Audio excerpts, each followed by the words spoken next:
about how we develop our services so far and how basically we went to production with Databricks Stack. But let me start from Quby. So Quby, we believe that the future can be easier, more sustainable, and more comfortable. So that's why we help people in their homes to be more efficient and also more comfortable.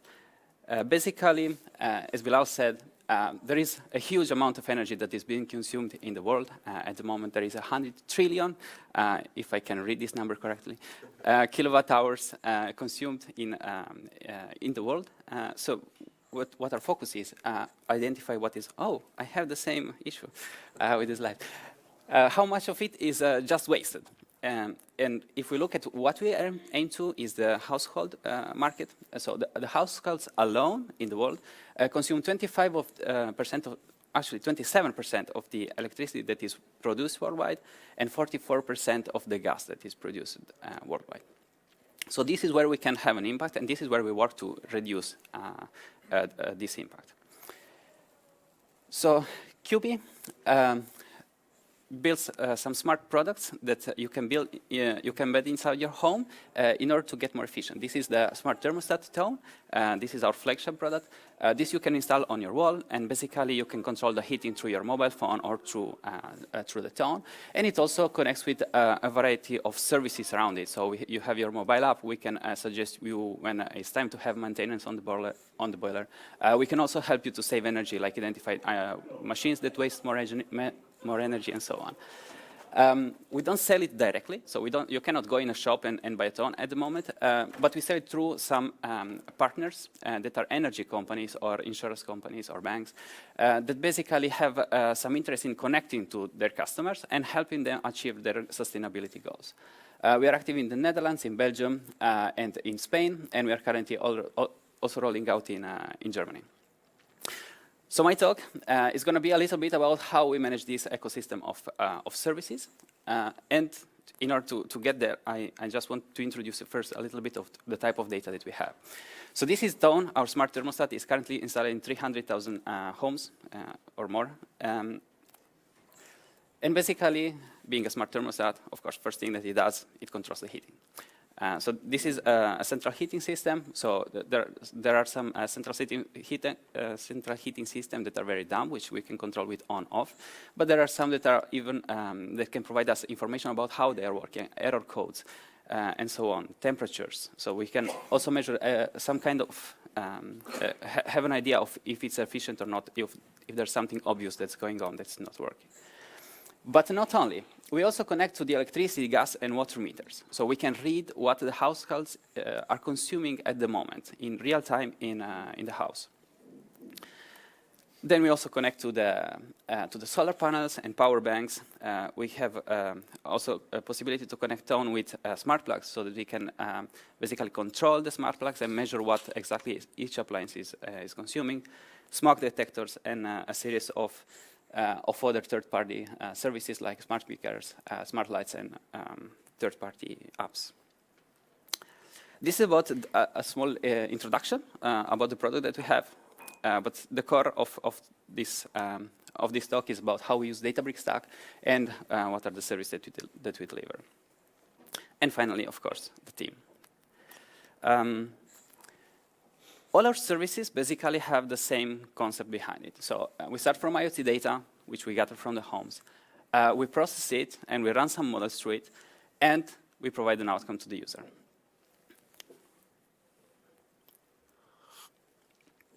OK, so this is the type of IoT data that we get. It's usually time series. So it's IoT, so we get a timestamp, we get a value measurement, and what is the type of the variable that we are measuring, which can be gas, electricity, and so on, like you've seen before. So in this way, we collect terabytes of IoT data daily. And in order to process it, we have more than 60 ETLs currently in process. So these 60 ETLs, basically, all of them have some different function. They take some data, they refine it, they filter it, they elaborate it a little bit, maybe they aggregate it, and they store it somewhere else. Within these ETL processes, we also have some embedded models. So we divide them in two big family models. So one is the offline training. So these are the models that are trained basically on a notebook once in a while. So today we have the new use case. We want to identify from the electricity signal, I don't know, the electric car. Okay, so we take the electricity signal, we run our notebooks, we try to refine the data, we try to detect the cars, and we build a model for it. Once this model is done, we don't expect electric cars to change their behavior so often. So we put it in production and we run these models day by day. But we train it once.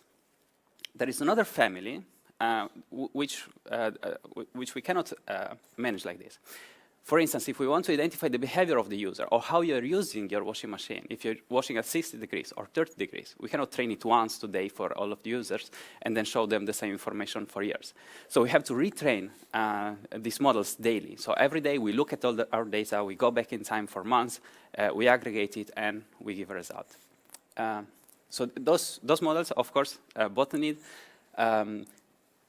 something to keep track of them, something to understand if the model is performing, if it's not, and also to see how it's doing over time, because the model changes over time, especially the daily retraining part. So as you can see, we don't only use one type of model, but we choose the right tool for the job every time. So we try to do our best to simplify as much as possible. So when it's possible, we just use signal processing or piecewise models, which can really simplify and fast forward our development cycle. But when things get more heavy and complicated, we try also to go with more elaborate models. So we have some deep learning models that are used for time series classification usually, or segmentation. We have some KNN, so when we want to see which users are similar to which users, then of course we go with what is more suitable for the job. We have also some gradient boosted trees in order to do some regression analysis. And then we retrain a daily random forest in order to understand the whole behavior of the population, of how the energy is being used, and this is random forest used for regression tasks. And then we have, for each appliance basically, and for each user, there is an unsupervised model that runs and tries to understand what is their behavior. So from that model, we extract the information about how people are doing in that moment. So this is a little bit an overview about the models that we have. And of course, the last step is getting to the customer. So how do we reach the user and get the information that the user wants to know? In this case, we can provide information about your dishwasher, washing machine, dryer, if they are efficient or not, how they are doing, if there's some obvious problem, and we guide the user through a series of questions in order to understand how to help them. Okay. I'm on track with the time. Great. So this was a bit about the introduction of what is at a high level that we are doing. Let's dig a little bit deeper into what we use from the Databricks stack. Okay. So I want to jump to the last slide so that you see how it should look like at the end. So we have some batch processing, some streaming, and R&D running with the central core of a data lake, and some data coming in from the side. But now I'm going to break it down and go little bit by little over it. And also, I would like to share a little bit of the Quby story, because how we started is quite different from where we are now. So at the beginning, Quby was founded, I think, 7 years ago by selling smart thermostats. So we were able to connect to this thermostat and change the temperature, but we're not collecting any data so far. So roughly 3.5 years ago, we decided we want to step up and start to building more smarter services where we can really engage with the user and tell them, look, you can save energy in this way. So this is where we started collecting data. So we started to get the data from an IoT stream. So basically, we were just pushing data from Toon to S3. But in order to manage this data on S3, we needed to somehow of an abstraction over the partitions and where we put this data. So we put Hive on top of S3. And this helped us quite a bit. So it was easier than S3. So we could actually run some batch processing on top of Hive. So we could query a partition of a specific date. So we partition by date, it's IoT data. So this is what works best for us. And we can do some batch processing on top of it. So we can we store the IoT data in Hive, and then a specific time during the night we would load it. We would process all this data and store it back. Then we would refine one more step. So we would go, like Bilal showed, the bronze, silver, and gold stages. So the bronze is just the raw data, and then we would refine it a little bit more, maybe extract the electricity out of this whole bunch of data, and then maybe extract the washing machine out of this, and then maybe extract the user behavior out of this, and so on. So we'll continue to refine it until it's good enough, and when it's good enough, we would push it to a service. So of course, Hive is great for big data, but you cannot actually query it from a service perspective because the latency is so big, and actually a user needs an immediate response. So what we would do, we would push it to a service. Service is an API that can be queried from the mobile app, and that service would manage its own database, which could be a SQL or NoSQL, it depends. So we leave this up to the service team. And this is an example. So basically, given the set of data that we collect, we gather it all together, and this is one of the things of the services that we provide. Basically, we analyze the schedule because, of course, it's a thermostat, so you can set a schedule for yourself. You can say, okay, I'm home from 6 till 9 in the evening, and I want at that moment the house to be hot.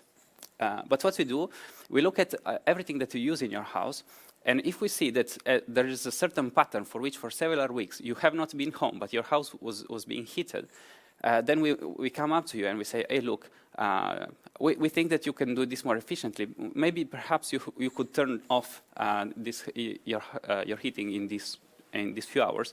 This way you can save some energy. How do you do that? So basically, there are a few steps in between. This is a very simplified approach. So the idea is always more or less the same. So we have some data storage. We have a processing stage, and we store it somewhere else. Then we take this, and we extract maybe the water and the electricity. We store it somewhere else. And then we have some jobs that combine this. So maybe have more than one data source. They take it in, they do some processing, some modeling, and then they store it back.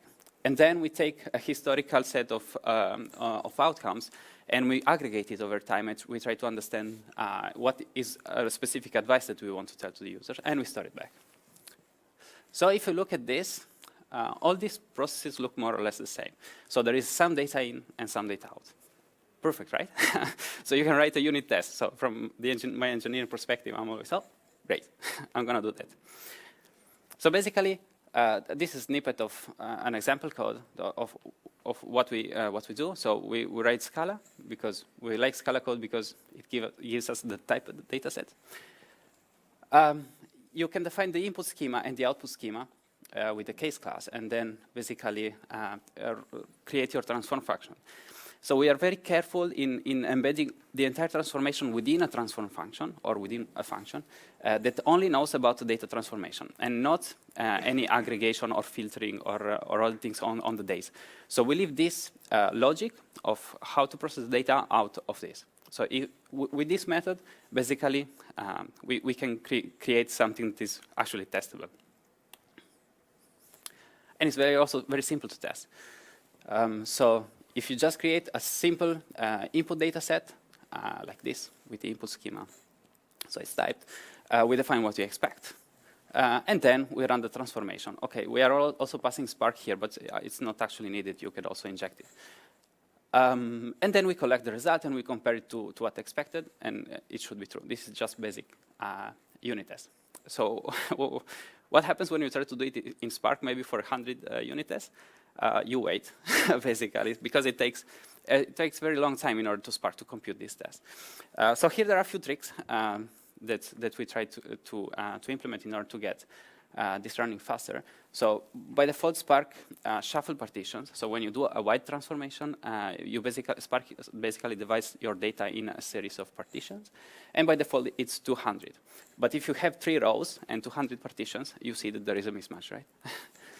So if you reduce this only on unit tests, don't do it in production, then you get, like we managed to halve our time for running the unit test. And also with parallel execution, you can cut it down, but by a lot. Of course, don't do it if you are using some external services. So if you have Hive in between, don't use this parallel execution because Hive is going to mess up. Or at least in our experience, it did. And there is another nice thing that you can do with this setup. So we have also a set of integration tests. So in this case, we mock the input. We take 1 user or 2 users, just the minimum that we need, with a set of days, and we try to run the whole schedule through and see if the result, at least we get something, and if we get something that is something acceptable. So given this integration test, this is how our pipeline looks like. So basically, we work in our IDE. We use DB Connect to connect to Databricks if we need to, but we can also copy-paste the transform function into a notebook. And this is super easy to do. We have feature branches, so we commit everything to a feature branch. Then there is a merge request to master. And you can merge only if unit tests pass, of course. On master, once everything is merged to master, we run the unit test again. In our case, is I think 300, 400, 600 unit tests, it depends. And it takes around 5-6 minutes. And then we run the integration tests, and these integration tests are more end-to-end, so they try to connect more things together. They have Hive in between, and they're not parallelized, so they take longer. And this is like 15 minutes, and after 15 minutes, we publish the artifact on S3. So in our case, the artifact is a collection of different things. It's the code, the jar that comes out of the compilation of the Scala code. It's an egg because we also have some small Python code just to define the models. When we use Python to train the models, then we need also Python to trigger them. The models, of course, where MLflow can come handy in this case. The configuration, the notebooks, and so on. So everything that we use for this thing to run. So if I go a little bit more in detail, this is how this is basically what we have. So we have Python code, Scala code. We put everything together in a bundle. We store it to S3, and then when we deploy it to the specific environment. So that we can go back, and we can have different environments, and we have different tenants, and they basically, each one of them pick up the right version of the whole bundle. And the last part is the deployment to production. But the master pipeline basically deploys to all acceptance environment straight away, if the integration test passes, of course. But the deploy to production is still like a manual step. We really want to be sure not to mess up there. So, if I would have to take the last few years at Quby, what are the most boiled down lessons that we learned from the batch pipelines that we developed in Hive, so up to now.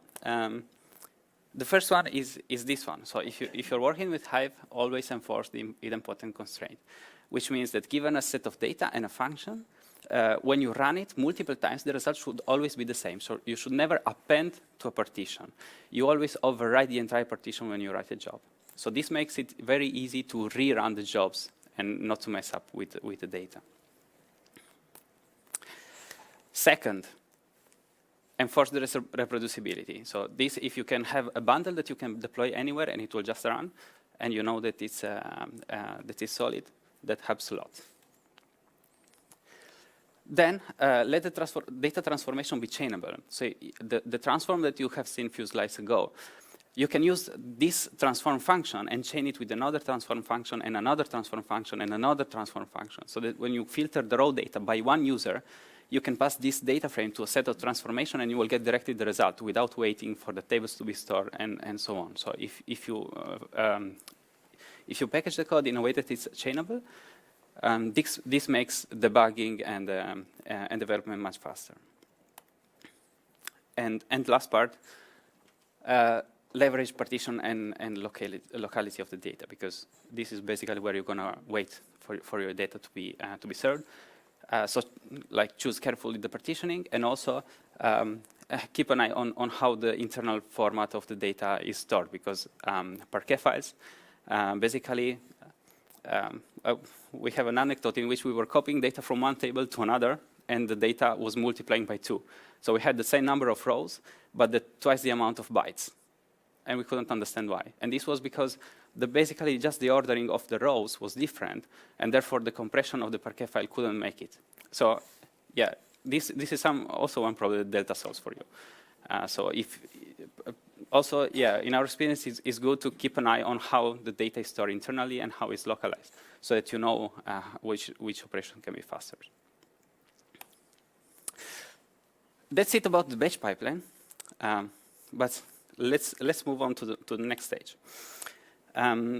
So at a certain point, we started to get also click data because we wanted to track how our user were using the system, and also we wanted to collect their feedback, or we wanted to connect to another internal database. So this is where we start to use Hive also as a central data lake for all our processing.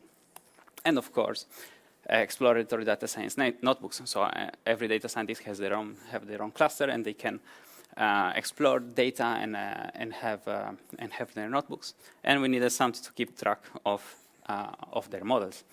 So this is where we added the MLflow. It's not a long time back, actually, but it's been a very big success within the data scientists because finally we have a page where you can see the list of the models. You can go there and see what was the data that they were trained on, what was the code that actually trained them. And you can add the comments and the tags to the model. So basically, every time that we deploy something into production, we put a tag on that specific version of the model that we know, okay, what's being there. And that's helping a lot also for the people to being able to review each other and see what's going on and also help each other out. So it's been a success not only for the traceability, but also for the team, because it was much easier to see other parts of the team what they're doing, easy to share knowledge, and so on. And finally, we had some cases in which we really wanted to go out and have streaming services. For instance, if we try to heat your house and we see that your house is not heating fast enough, we want to react and send you a message and say, look, you're going to get home in half an hour, but it's going to be cold. Please call this number to get some help. So in this case, we had a problem, right? So we wanted to stream some data out, and we want to process it, but Hive doesn't support it. So what we tried to do, we said, okay, we're gonna try to do it from S3 directly. Don't try this at home. So basically, if you try to query S3 and get the stream of the data out, you're going to have a surprise at the end of the month, which is your AWS bill. Because basically, AWS does not only bill you for the amount of data that you store, but also for the number of times that you list the files that are there. So file listing, basically, the cost that we were paying for file listing was bigger than what we were paying for storing the data at a certain point. So we realized that was not a good idea. So I hope you don't do it. But you can attach SQS on top of S3 and get a queue where you can get from the queue the new files that are there. So you don't have to list the file anymore. So our Amazon bill went down again. But it has another problem because SQS is a simple queue. So you cannot fork this computation and extract electricity and gas from the same stream. You basically cannot, because once you consume the queue, you either compute half the users the electricity, half the other half the gas, or the other way around. But there's no way that you can then merge them together. So that's why we started to introduce Delta Lake, because Delta, basically, I have one amazing slide. So there is, this is not the ground truth, so there's much more to it. But if I want you to take something away, is that Delta Lake has a transaction log. So that's it. So having the transaction log as an abstraction makes everything possible. So you can, it's been a very powerful and simple concept used by databases so far. So all databases basically, all SQL databases have a transaction log they use for replication of the data. And you can use it for magic, like time travel that Delta has. You can use it to understand which are the new files and just go through the log and understand, oh, this is new. So you can have multiple jobs reading from the same stream. And this is what we went for, because basically it's simple, and we are in the process of migrating also the batch jobs to Delta. But it's going to take a little bit because, of course, we are busy in creating new services. So the time that we change something that works will certainly come I hope this year. But yeah, that was mostly how we run our system. I wanted to save some time for the team. I think this is a very important part that has been overlooked in a lot of presentations that we did in the past. And we wanted to tell our story about how we built the team. This is the United Teams of Data at Quby. So I'm very proud to show you that starting from the name, the United Teams of Data means that it's a united team. So we don't have data scientists and data engineers like we used to. But we have a united team that has the full stack, basically sitting close to each other and talking a lot. So we have from the most business-oriented people to the most technical people. So I took this this picture for today in order to show you how we transition smoothly from the analytics translator all to the data engineers with the data scientists and machine learning engineers in the middle. So if I would have to put some boxes, it's hard to put boxes around people. So it's smoothed boxes, not real a real box. But when we talk with our customers and talk about the use case proposition, so which is the next feature that we're going to build, is this possible, how can we do it, then there is a bunch of people that can be involved, and it depends in which team they are working at the moment, what is the project they are working on. But basically there is a lot of people that can pick up that. And then there is also a lot of people that really do care about the code, about the software development that's underneath, and about the data and the partitioning and how to handle that. So that's the other side of the spectrum. And this is also a very fuzzy box, because also the people on the left do care about the code, and they work in the same team, so they get influenced by this. And then there's also people who do also develop the algorithm, so it's their core responsibility. Also, people outside of this box get exposed and know how to manage algorithms and do change them and so on. But yeah, just to give you an idea that we try to make it smooth in a way that, yeah, we have everyone on the same page within the team. So how we did it? Of course, we are data scientists, so we try to scientific approach. We asked everyone in the team to self-evaluate themselves in a percentage, with a percentage number, on those skills. So data science proposition, modeling, data analytics, machine learning engineering, data engineering, software engineering, and DevOps. So this was really fun. So try to do it. This you can do at home. So try to ask your team how they rank on these skill sets. So basically we draw a line for each one of us, and we try to understand where is our strongest point and where is our weakness. And then we realize, yes, we are lacking some data engineering skills. So let's open a position for that. So this is how we decide about what to hire, how to hire, and how to balance the team out. And yes, there is a 1 hour presentation about how we did it, because we also went into the details of what are the projects that we are managing, maintaining, and what is the skill set that is most important for each project, how many people can work on this project so that we don't create too much pressure on only one person, and so on. So this has been a nice journey also to get to know the colleagues. So if you're interested, you can find me online. I can share an amazing Excel sheet for this. So why is this important? Because we want to work in a healthy and balanced team. So we don't want some people to be to have a burnout because they have too much work, and some people that don't know what to do. So we really want to balance it out. So we want to build, deliver, and maintain great products and services for our customers. And in order to do that, team is basically the base.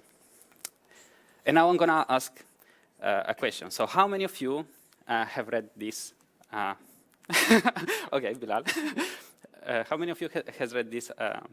Yes? Okay. 1 year ago, so 1 year ago, so I don't remember the details, but it was a very interesting article. Yes, it's absolutely a very good article. We read it through at Quby, and basically it's amazing how many things that were already known we basically learned the hard way once again. So if you have the chance, do read it.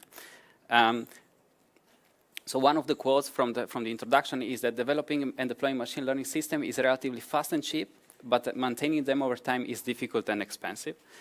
And this is very true. And a famous image from this paper is this one that you have certainly seen. How many of you have seen this one in some presentation somewhere? Okay. Not many of you. I'm not going to explain you because I want you to read the paper. Otherwise, you don't read it.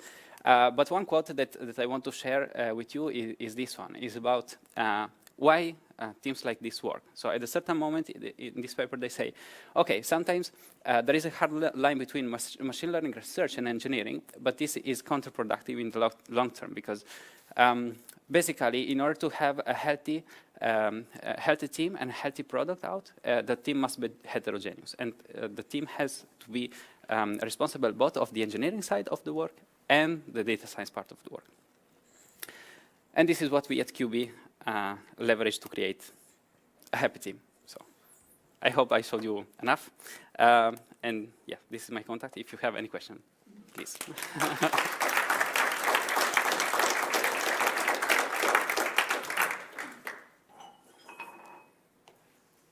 Up for questions. Yes. Yeah, thanks for the presentation also.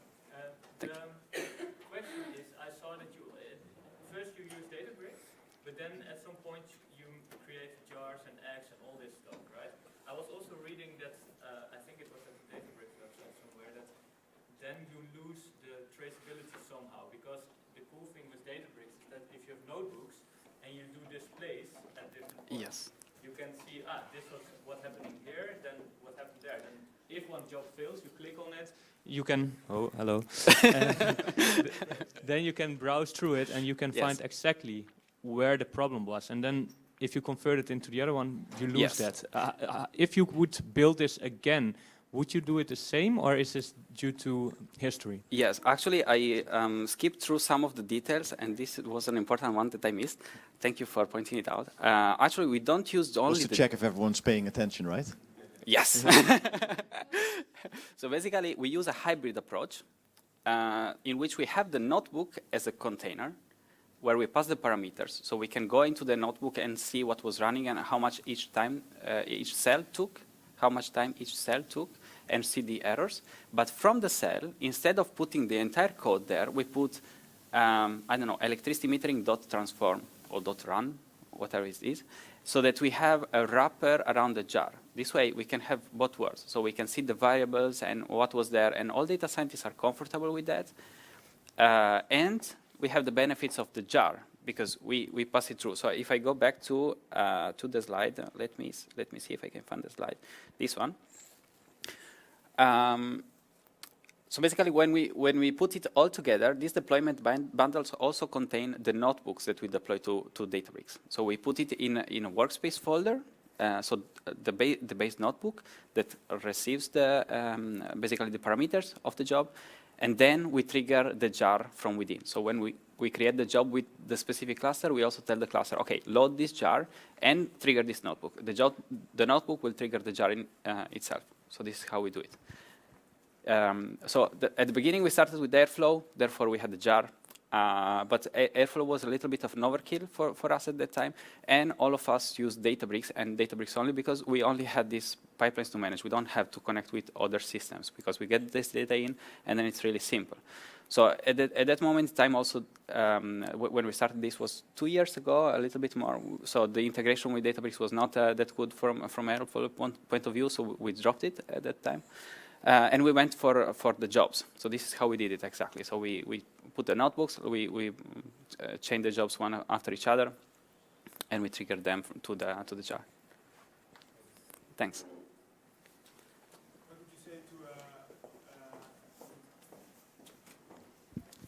What would you say to the manager of an analytical team who isn't convinced yet of introducing a machine learning engineer into our team? To convince him. Do you have something running in production already? Yeah, well, we are experiencing some difficulties in doing that yet, but we do have something in running in production, yes. Yes. So basically, what we used as a metric is the Ryan. So yeah, I went through this. So basically, we have managers, of course, which are not technical. So we have to interface with them. And what we do, we try to define a metric of how much time we spend in doing something that we really didn't want to do. So how much time did we spend in fixing something that broke? Yeah.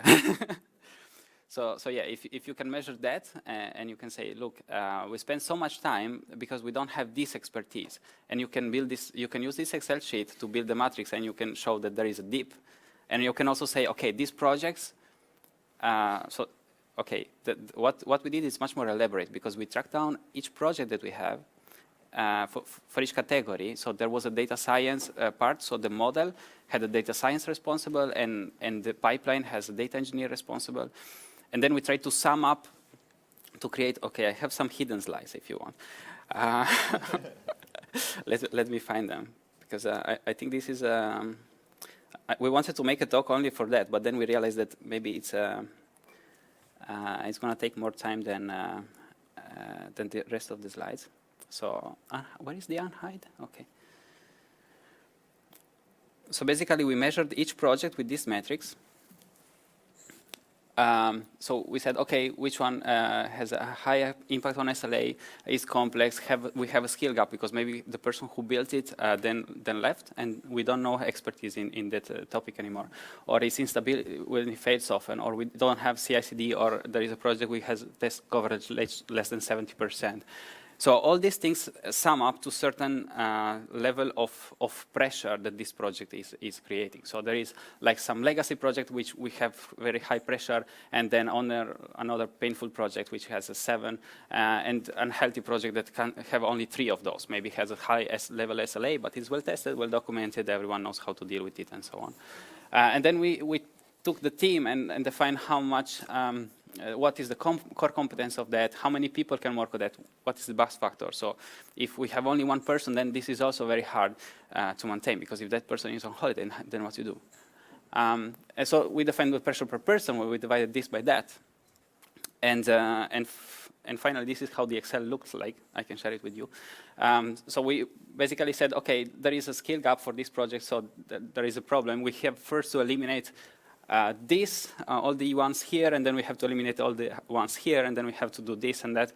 We have to eliminate this project because it's not bringing money, and so on. This is how we built, at the end, final metrics by the DevOps, what are the core skill set, and what is the pressure on which one of those. And then I identified, okay, if we take, don't mind the numbers, but yeah, we can show that there is a problem in some specific skill, and this is how we can actually impact it. So by hiring a person that can help us to leverage that. And this is, again, the happy team. Any other question?